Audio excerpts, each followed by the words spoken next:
Hello, welcome back to the History Sphere. My name is Greg, I am your host. I want to begin today with just a few notes. The first, if you notice a slight difference in the sound quality from usual, that's because I am not recording in my normal location at the Blake Annex. I am recording from home today. In addition to my day job as an immigration attorney, I'm also a husband and a father to a 7-month-old baby boy, and my family responsibilities keep me at home today. In addition, I may have slightly overpromised how much ground I'm going to be able to cover today when I ended the episode last week. I am not going to get through the entire Russian Revolution in one episode.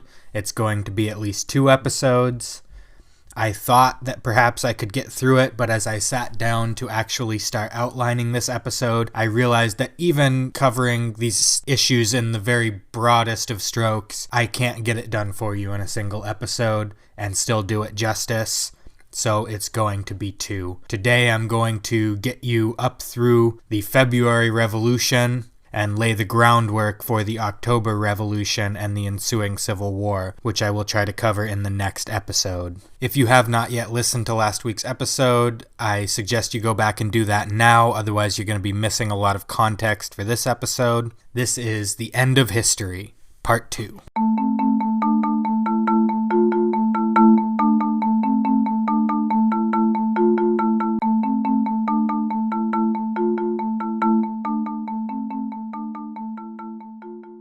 On July 17, 1918, Nicholas Romanov was awakened after midnight by guards that were holding him and his family under house arrest in Yekaterinburg, Russia. Born in 1868, Nicholas had become Tsar of the Russian Empire in 1896. He abdicated the throne of the Russian Empire in March 1917 in the face of the February Revolution, the first of 2 revolutionary upheavals in that year. A quick note on the calendar. In 1917, Russia still used the old Julian calendar, which runs about 2 weeks behind the modern Gregorian calendar used throughout the world today. Thus it is known as the February Revolution, even though it happened in March by the modern calendar. Nicholas, along with his wife, Alexandra, their 4 daughters, Olga, Tatiana, Maria, Anastasia, often anglicized to Anastasia, and their son, Alexei, were herded into the basement of the house.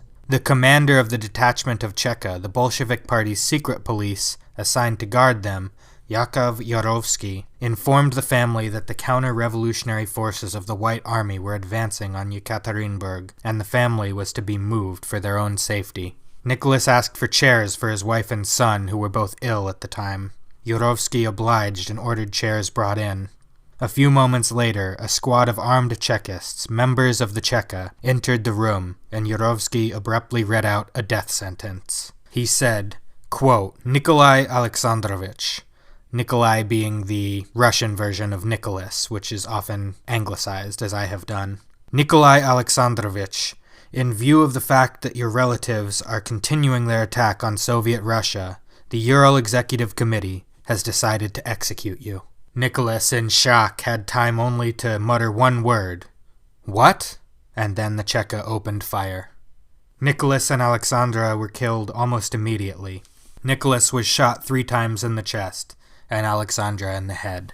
When the smoke cleared, all of the children were reportedly still alive. The guards were then ordered to stab the children with their bayonets. One of the guards, Grigory Nikulin, is said to have repeatedly bayoneted the young boy Alexei, but failed to kill him. Yarovsky impatiently shoved him aside and shot the boy in the head, killing him. The last to die were Maria and Anastasia, who were crouched in the corner covering their faces with pillows in terror. They were dispatched by gunshots to the head. The execution lasted a horrifying 20 minutes. When it was finally over, the Romanov dynasty that had ruled Russia for 3 centuries was snuffed out. They were but 7 more victims in a wave of violent repression that came to be known as the Red Terror, as the Bolsheviks sought to cling to power by eliminating all potential threats and enemies. Despite the optimistic idealism that had given it birth, this would be the legacy of the Russian Revolution. Whether Tsar Nicholas II was a good man is debatable. The Russian Orthodox Church, which has canonized him as a saint, clearly holds one point of view. The millions of Jews who were brutalized in pogroms with the tacit support of his regime, my own ancestors, might express a different point of view. Whether or not he was a good ruler is, in my opinion, not really up for debate. He wasn't. He clung to his divine right, the idea that he was appointed by God to rule Russia in the face of mounting demands for reform. He ruled Russia as an autocrat. Now, an autocracy can be a very effective form of government if the autocrat is capable and listens to equally capable advisors. However, Nicholas possessed at best average intelligence. He constantly overruled his advisors, and according to some accounts, he dismissed advisors who possessed superior intellect to his own because he was intimidated by them. He also had the political instincts of a doorknob. A more capable ruler may have been able to prevent the storm of revolution that came to Russia in 1917, but alas, the incompetent rule of Nicholas II made it almost inevitable. Nicholas' redeeming qualities were all in his personal life. He was a loving husband and father, and had he not been born a Romanov and heir to the throne, he might have lived a happy private life with his family. In 1904, Russia went to war with Japan over competing imperial interests in East Asia. Nicholas did not start this war in the military sense, as it was the Japanese who fired the first shots, but Nicholas had rebuked multiple attempts by Japanese diplomats to reach a negotiated solution, including the outright refusal of multiple compromises offered by the Japanese. In the Russo-Japanese War, the Russians were decisively defeated by Japan, a defeat that was all the more humiliating for Russia in light of the racist ideas that permeated society at this time. You have to remember, this was the age of eugenics and scientific racism. The early 20th century is probably the most racist time period in human history.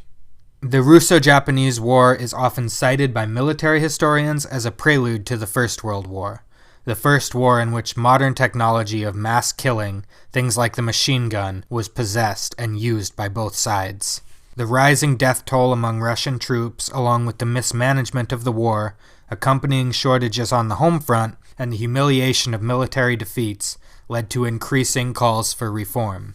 Nicholas, with his doorknob-like political reflexes, not only rejected any and all calls for even the most moderate reforms out of hand, but ham-fistedly pushed back against them with even more hardline reactionary conservatism.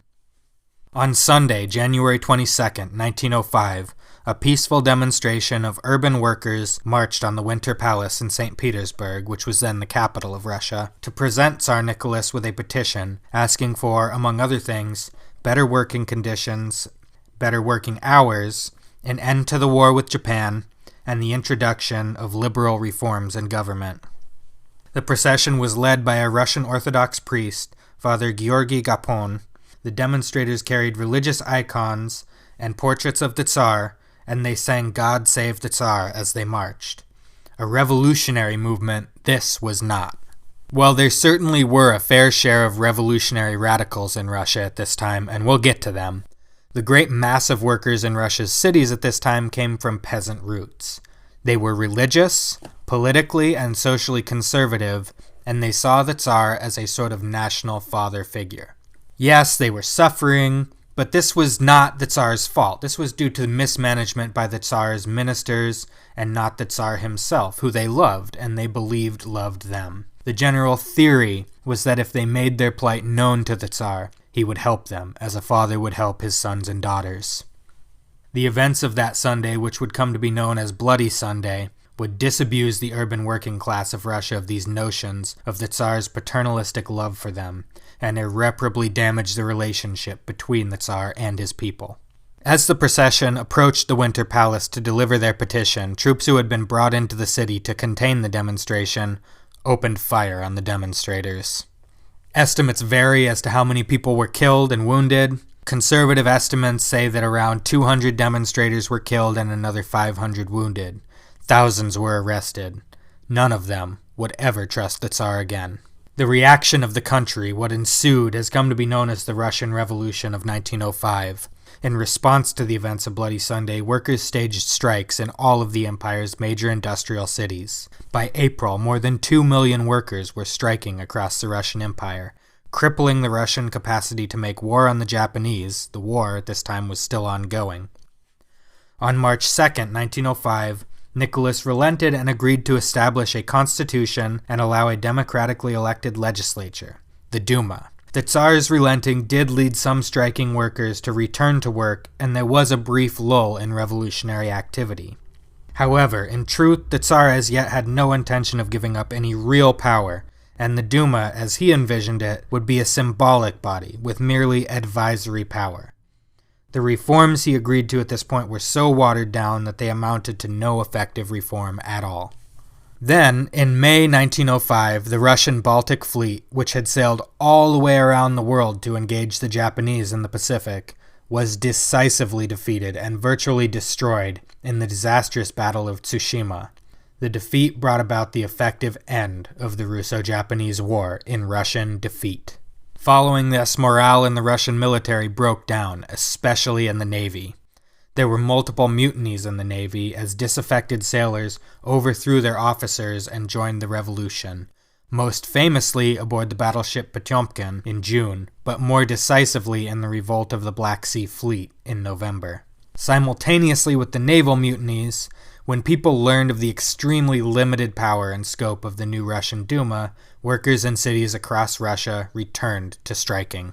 In St. Petersburg, an elected council of workers convened to coordinate strike activities in October. This council came to be known as the St. Petersburg Soviet, coming from the Russian word Soviet, meaning advice or council. And to any Russian speakers listening, yes, I am aware that the proper pronunciation of Soviet is actually Soviet. However, I am sticking, for the sake of clarity, as most of my audience is an English-speaking audience, I'm sticking with the standard American English pronunciation of Soviet throughout this podcast. The Soviet was led by Leon Trotsky, of later revolutionary fame, and it became the central coordinating body of striking workers during the 1905 revolution.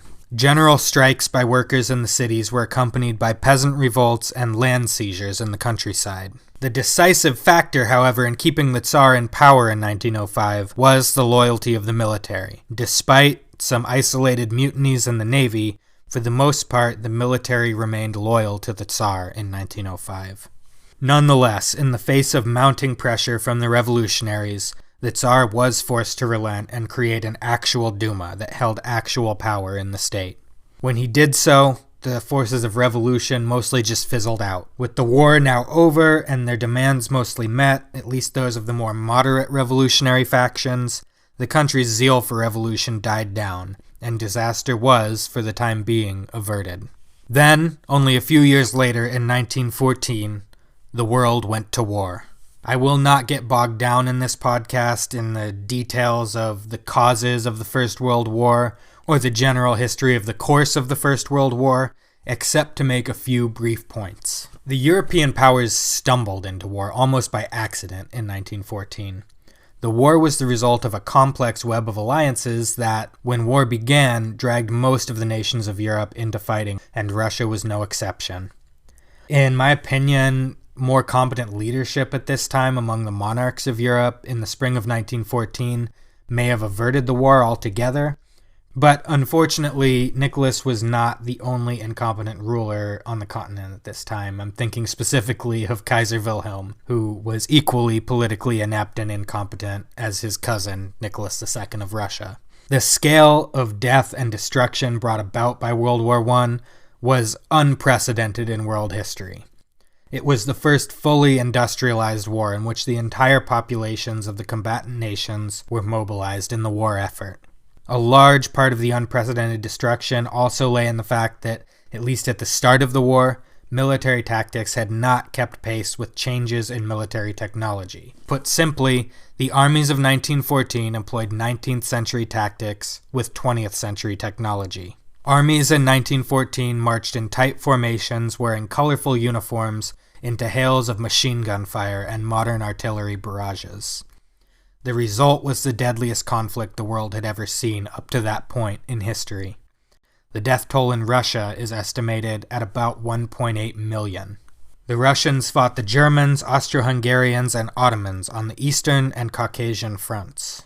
By the end of 1916, the Russian army had suffered a series of military defeats and setbacks, especially against the Germans, but it was not defeated. On the home front, there were shortages of bread and other necessities which were rationed by the government, along with a general dissatisfaction with the conduct of the war. On March 3, 1917, workers from the Putilov plant in Petrograd. St. Petersburg had been renamed as Petrograd at the start of the war because St. Petersburg sounded too German, and since they were at war with the Germans, they wanted to give the city a name that sounded more authentically Russian, so they named it Petrograd, or the city of Peter. Workers from the Putilov plant in Petrograd began to strike and protest against the government. Disregarding the strike as insignificant, Nicholas left for the front on March 7th. He insisted on commanding the armies despite his lack of military knowledge or experience. The next day, on March 8th, the striking Putilov workers were joined by thousands of women from across the city who came out to protest food rationing. From there, the protests snowballed, with hundreds of thousands of Petrograd workers joining in the following days to demand an end to the rationing, an end to the war, and finally, an end to the Tsar.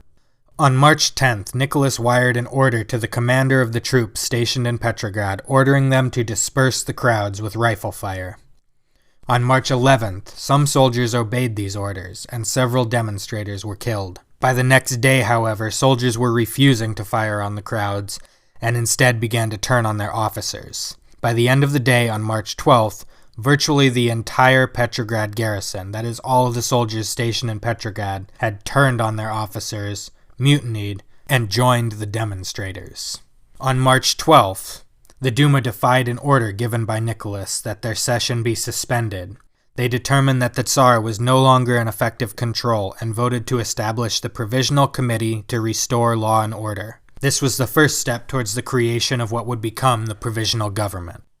On March 13th, the Tsar boarded a train and attempted to return to Petrograd, but was unable to reach the city as the rail lines approaching the city were all under the control of revolutionary forces.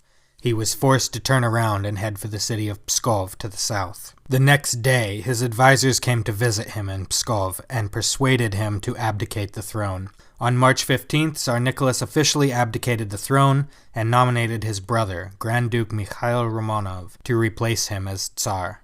Mikhail, likely realizing that he would have little support, declined the throne and publicly endorsed the idea of a democratically elected government for Russia. Just like that, the Romanov dynasty that had ruled Russia for 300 years was toppled. Following the Tsar's abdication, the Provisional Committee announced plans to establish a provisional government and hold elections for Constituent Assembly. Meanwhile, the Petrograd Soviet was reconstituted, representing the proletariat. Similar Soviets sprang up in cities all over the Russian Empire in the spring of 1917. The Petrograd Soviet also claimed to be the supreme authority over all of Russia. The simultaneous rise of the Soviets and the provisional government gave rise to a period of what has been called dual rule, where power was unofficially and uneasily shared by the Soviets and the provisional government. In practice, the Petrograd Soviet held the actual de facto power. The Petrograd Soviet recognized the provisional government as legitimate but subordinate to them. They issued a decree that the provisional government's measures are to be obeyed only insofar as they do not conflict with the measures of the Soviets. The Soviets were made up of deputies from all the Russian socialist parties, mainly the Bolsheviks, the Mensheviks, and the Socialist Revolutionaries, or SRs. And I suppose now is as good a time as any to explore the ideology, differences, and similarities of the various socialist factions at this point in the revolution. All three parties claimed to some extent the mantle of Karl Marx, a German philosopher who lived from 1818 to 1883. Known for his sharp critiques of capitalism, Marx theorized that rather than great men or ideas, it's economics that is the driving force behind all of history. Essentially, that all human behavior is economic behavior. According to Marx, the transition of European society from feudalism and aristocracy to capitalism and liberalism had been driven forward by the emergence of a non-noble middle class, the bourgeoisie.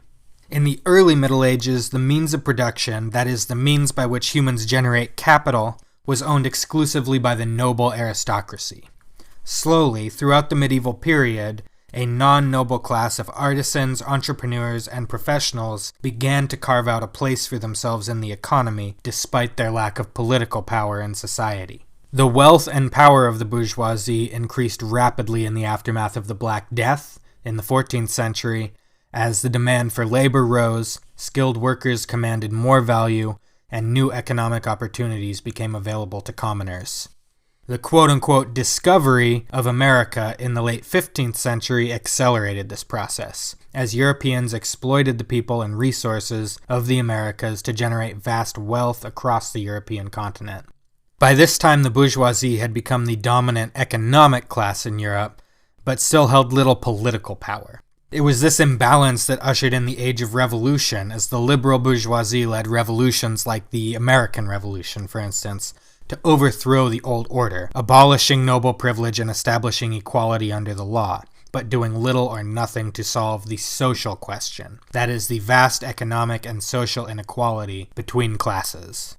The transfer of the means of production to the bourgeoisie and the rise of capitalism created a new class, the urban proletariat. Proletarians owned no land or factories. They were forced to sell their labor to those who owned the means of production for wages. Marx theorized that as capitalism grew, the inequality gap between the bourgeoisie and the proletariat would continue to grow, as would the size of the proletarian majority. Eventually, the proletariat would gain class consciousness and become the new revolutionary class. They would overthrow the bourgeoisie, seize the means of production, and usher in an age of socialism. Socialism was, by necessity, to be governed by a, quote, dictatorship of the proletariat. The period of the proletariat as the ruling class was going to be temporary, as they would use their power to eliminate the concept of class altogether and usher in a new age of stateless, classless society known as communism. Communism would be the pinnacle of human ideological development and would mark, in the words of Marx, the end of history. Marx never went into great detail as to how socialism would work in practice or how it would transition to communism. He left that to later revolutionaries to expand on his theories and work out the kinks. This lack of specificity naturally led to disagreements and schisms among his followers. Marx himself, during his lifetime, scoffed at the idea of his socialist revolution beginning in Russia. Before the socialist revolution could happen, capitalism had to develop, which had not happened yet in Russia, where industrialization lagged well behind that of Western Europe and the economy remained largely agrarian rather than industrial. The bourgeois class was also much smaller in Russia, and the aristocracy still held most of the political power in Russia. This didn't stop Russian revolutionaries from dreaming and attempting to implement Marxist socialism in Russia. The socialist revolutionaries, or SRs, were not officially Marxist in their ideology, but they incorporated key concepts of Marxism into their ideology. While Marxist theory generally held that the urban proletariat was the sole revolutionary class and did not take account of the rural working class or peasantry, the SRs disagreed and saw the peasantry as a potential revolutionary class. The SRs combined traditional Russian peasant populism with elements of Marxism. In particular, they looked to the tradition of the Russian peasant mir, a traditional Russian peasant commune, as a model upon which they could build agrarian socialism. Some SRs were more democratically minded and favored building coalitions with moderate and liberal democratic parties, believing they could seize power through majoritarian democracy rather than necessarily by violence. Other SRs rejected this idea, and the party would eventually split along these lines during the Russian Civil War. The Russian Social Democratic Labor Party was the more traditional European-style Marxist party in Russia. They saw the proletariat as the sole class with revolutionary potential and discounted the rural poor as hopelessly ignorant, clinging to religion and social conservatism. The party would eventually split over doctrinal issues into the Bolsheviks and the Mensheviks. I will not go into the minutiae of their doctrinal differences that led to the split. That would require a whole episode on its own.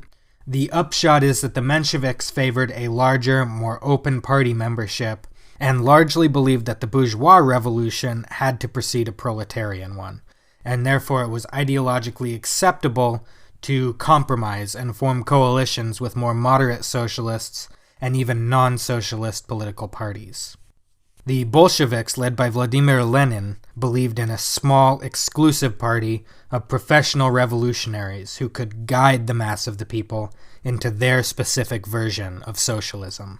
The Bolsheviks saw no need for a bourgeois revolution and sought to lead Russia directly into socialism, where the party would serve as the, quote, dictatorship on behalf of the proletariat.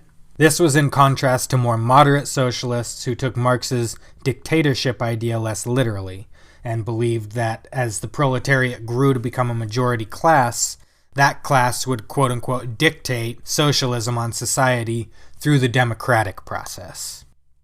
All three of these parties had a significant presence in the Petrograd Soviet and other urban Soviets around the country. The Mensheviks and SRs would also ultimately join and participate in the provisional government as well. The Bolsheviks opposed compromise and refused to join the provisional government. The February Revolution had removed the Tsar and his regime from power, but had failed to achieve the other aims of the demonstrations that sparked it. The war continued, as did shortages and rationing. It is in this context that the leader of the Bolsheviks, Vladimir Ilyich Ulyanov, who went by the revolutionary pseudonym Lenin, returned from his exile abroad, arriving at Finland Station in Petrograd on April 16, 1917. Upon his return, he coined two slogans that would rally workers to his side in opposition to the provisional government: peace, land, bread, giving the people what they had demanded in the February Revolution, and also Vsya vlast Sovietam, or all power to the Soviets. That is where I will leave you today. Next time on the History Sphere, I will take you through the October Revolution and the ensuing Russian Civil War. I will also expand on the personalities that drove the Bolshevik cause forward: Lenin, Trotsky, and I will also introduce the young Bolshevik from Georgia who would come to embody Soviet communism in the years following the Civil War, Joseph Stalin. If you haven't yet engaged with us on social media, I encourage you to do that.